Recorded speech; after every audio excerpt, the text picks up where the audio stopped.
It's me again in the same outfit because guess what? I didn't get up. I just feel like doing more videos right now because I have the time, the lighting is great, and why not, right? I'm ready, and I filmed the one right before this really quickly. But anyways, okay, so YouTube intro. Hi guys, welcome back to another video.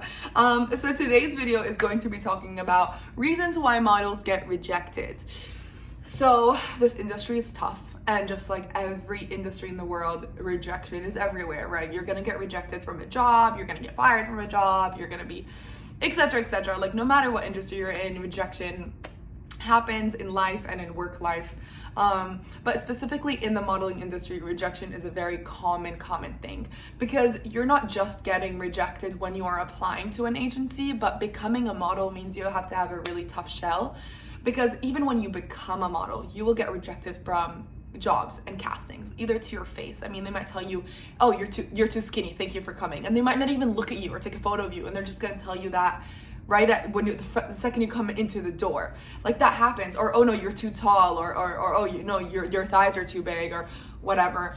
I don't mean to like crap on the agency, on the industry, I mean, sorry, but you know what, like it just happens. And sometimes it's just that you didn't fit the client's needs, and it's not what the client wanted, and it happens. But you know, rejection is a big part of it. But now to talk specifically about why models get rejected when they are applying to an agency is a different story.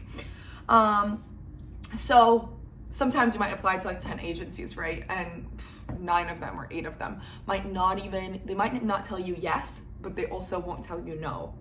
So, and that's like the worst part, I think. I just wish that they would at least give you, hey, I'm sorry, we decided to, you know, we don't think you're the right fit, and we decided to go with someone else. You know, I wish that they would at least send something, even if it's just a sentence, to tell you girls and you guys that, you know, they don't think that you would work for this job, but they don't. And you being rejected is just them kind of just ghosting you. They don't really respond. So that's one form of rejection that kind of happens. And usually I would say give it 2 weeks. Send a follow-up email in a couple of days or something, just to make sure that they received everything. And, you know, follow up with them and see what happens. But, you know, if it's been 2 weeks, I think your chances are low. But you never know. Sometimes you can stay a little bit more hopeful. But, you know, the reasons for rejection, there is a couple. So one of the biggest ones, I think, is you are applying to the wrong agency for you. This agency is just not for you. And what I mean by that is the agency works with just super high fashion. So they need girls that are 5'9" and above, and you're applying and you're 5'7", and you don't have a high fashion look. You have more of a commercial look. I can't really explain that to you, but it's something that you learn, the different types of looks and stuff. You kind of like learn that you can spot a high fashion girl versus a commercial girl. And one of the big things is height, obviously. But you know, sometimes you apply to this agency, and this agency only works really with high fashion. That's their biggest thing, and you're applying to that. So that's one of the reasons for rejection, is you're applying to the wrong agency, doesn't fit you. Or, you know, you're applying to an agency that, you know, focuses on more like creative, like videos and like target video and campaign videos and like stuff like that, where you are a high fashion model, and they don't think that you would be good and playful enough for the things that they produce and put out there. Sometimes the agencies, another reason, sometimes their agencies, they know their clientele, and they know what types of the clients that they have, what types of girls that they like. And so they feel like you wouldn't work, that you would not be booked as much because the clients won't navigate towards you. Another reason for rejection is you look like someone else on their page. So sometimes when applying to an agency, you want to try to scout their model page and see if anybody looks like you. If somebody looks really like a lot like you don't want to, you can apply to them, but you know, that is a chance where they're gonna say, oh, Rowena looks good, but she looks exactly like Marissa, whatever. She looks exactly like her. Like, they're very similar features, so we don't really need her, because Marissa can actually fill in on everything else we would send to Rowena. So why would we hire somebody that looks like her? You know, so that's another reason where you look too much alike, like some of the models that they already have. Let's see. Another reason is your height. Height matters. So if you are too short, sadly, the industry this is just the way it is, and you know, I didn't build it, but that's just the way it is, and these are standards that we follow by. But you know, again, tips for people who are watching right now that are less than 5'7". Look into petite division, because petite division starts, I think, at 5 foot to like 5'6", I think. You know, and so when you look at an agency, see if they have a little petite tab. And so if they have a petite tab, then apply to that agency, because that agency, again, best suits you, just how I was talking about earlier. Another reason is just you applied at the wrong time.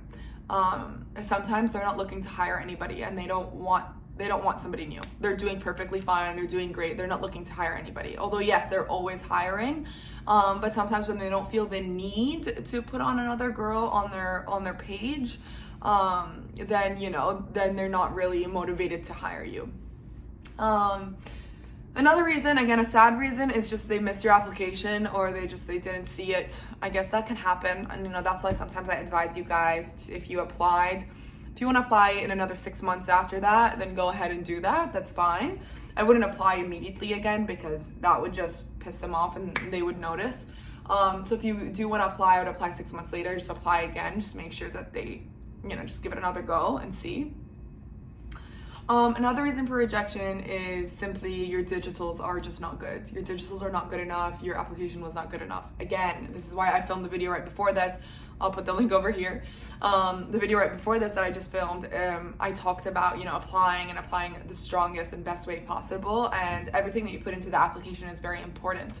So, you know, applying as strong as possible, getting those digitals to be really, really, really good digitals, and having that bio out there. You know, and that's one of the reasons, that's another reason for rejection, is they're not happy with your application. Again, this is why I say send a follow-up email and include other photos, because you never know, those photos might increase your chances and be like, oh my god, I love the way she photographs with like makeup and lighting and professionals, but her digitals were not good at all. Like, but I love the way she shoots here, so maybe she was just bad at taking her digitals, or she had a bad hair day, or it was bad lighting. So then they'll take a chance on you again. That kind of refers to the video I filmed previously to this, but you know, that's why we send follow-up emails. But again, that's why girls and guys get rejected, is because your application isn't strong enough.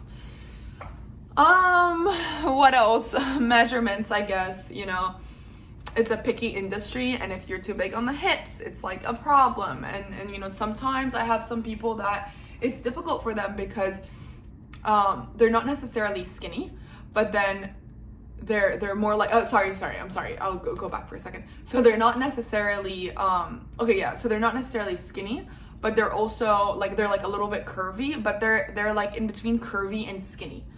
So it's like, if you're in between curvy and skinny, you gotta pick one.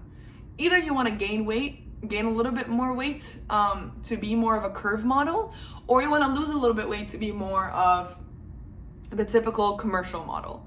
And it's the same thing that happens, you know, I had one girl that I worked with where she was kind of in between curvy and plus.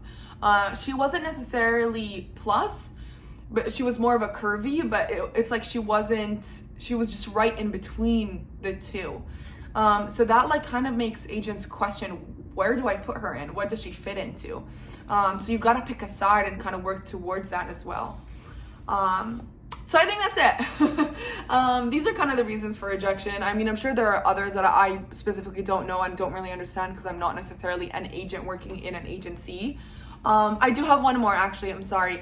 Another reason that I do know of is your location. So if your location is you are too far from the agency, then that won't work. You have to be at least an hour away from the agency at the most maximum, maybe I would say 2 hours. So your location really doesn't motivate them to hire you if you're gonna be so far away, because they can't reach you like this. They can't call you up and be like, hey Rowena, can you get to this casting? I just got it right now. It starts in 15 minutes. It's on whatever street. You're gonna be like, no, I can't get to it because I live 2 hours away. So that's something that they think about, where it's like they can't really have you on the go 1, 2, 3. So thinking about your location is something that, you know, they might question and go back and forth with, especially if they're not like 100% lenient on wanting to hire you. Then their location just puts a damper in that, and then that just kind of pushes you back. That's another reason. Another reason I wanted to say, which right now I'm blanking out on, is oh my god, I was gonna say it, now I forgot. Okay, so the other thing is going to be your availability. So if you have very little availability, if you have just 1 day or 2 days a week meaning like Monday through Friday to give to the agency, that also kind of like demotivates them to hire you. So yeah, those are like kind of all the reasons that I can think of, that I know of. But yeah, so I'm sure there's others. You know, sometimes you're just not the right fit, and that's kind of what they would email you. If they were to email you that they didn't want to work with you, they would probably tell you you're not the right fit, or this is not the right time. And that kind of means everything that I just said, you know, not the right fit, meaning it could be your location, it could be your availability, it could be your digitals, it could be that they don't feel like you're suitable for their agency or their clientele, or it could be that you look like somebody on their board and they don't really necessarily need you, or your height is a difficulty with the clientele that they work with, etc. So that's sometimes when they tell you we don't think you're the right fit, that's what that means. Anyways, so that's about it. All right, guys, I will speak to you later. So happy I got 2 videos in. I hope you guys benefit from these and enjoy them, and I hope you learned something. If you have any questions, please reach out comment in the comments below. If you really want to dive into a question, you can always DM me.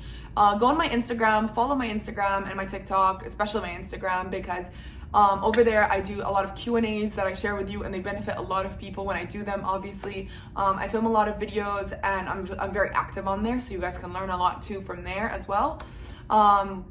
And turn on my post notifications on Instagram as well, because that helps you just get notified when I'm filming a YouTube video or when I go live on an Instagram, and I do questions on there too.